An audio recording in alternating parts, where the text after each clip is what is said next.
Hi friends, welcome to our channel the wonder kitchen ideas and vlogs. ఈరోజు మనం మామిడికాయ పులిహోర ఎలా చేయాలో చూద్దాం. ముందుగానైతే ఒక బౌల్ తీసుకొని మీకు సరిపడా రైస్ తీసుకోండి. రైస్ తీసుకొని మంచిగా ఒక 3-4 టైమ్స్ కడిగి మంచిగా వాష్ చేసుకొని ఉంచుకోండి. నేనైతే మా ఫ్యామిలీకి సరిపోయే రైస్ తీసుకున్నాను, కడిగి పక్కన పెట్టేసుకున్నాను. తర్వాత స్టవ్ వెలిగించుకొని రైస్ పెట్టేసి అందులో ఒక 2 స్పూన్స్ ఆఫ్ ఆయిల్ వేసుకోండి. మంచిగా పొడి వస్తుంది. అది ఉడికేలోపు మనము మామిడికాయ తొక్కు తీసేసుకొని తురిమి పెట్టేసుకుందాం.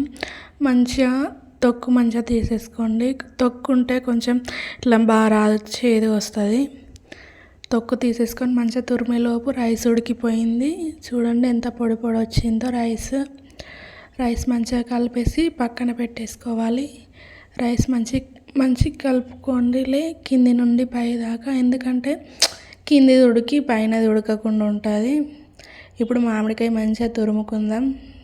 మామిడికాయ మంచిగా తురుముకోండి సన్నంగా, లేకపోతే మీరు చిన్న చిన్న ముక్కలు కట్ చేసుకున్నా పర్లేదు. ఇలా తురుముతే నాకు ఇంత వచ్చింది. తర్వాత ఒక బౌల్ పెట్టుకొని అందులో ఆయిల్ వేసుకోండి.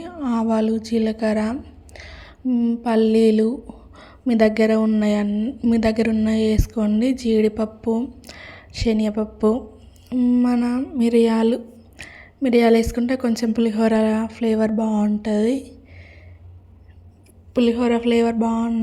తర్వాత మిర్చి వేసుకొని మంచిగా కలుపుకోండి. మంచిగా గోలిన తర్వాత తగినంత సాల్ట్ వేసుకోండి. వేసుకున్న తర్వాత పసుపు వేసుకోండి. పసుపు వేసుకొని మంచిగా కలుపుకోండి. కలిపిన తర్వాత మంచిగా ఫ్రై అవ్వనివ్వండి. తర్వాత మీరు తురిమిన మామిడికాయ తురుము ఉంటుంది కదా, అది వేసుకొని మంచిగా దాన్ని నూనెలో మంచిగా ఫ్రై చేసుకోండి.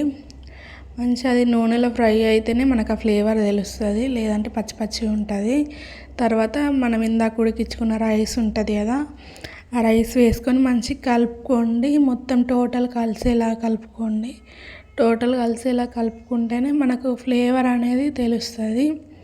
ఇట్లా ముద్దలు ఉంచుకోకండి. మంచిగా రైస్ కలుపుకుంటే మనకు పులిహోర రెడీ అయిపోయింది.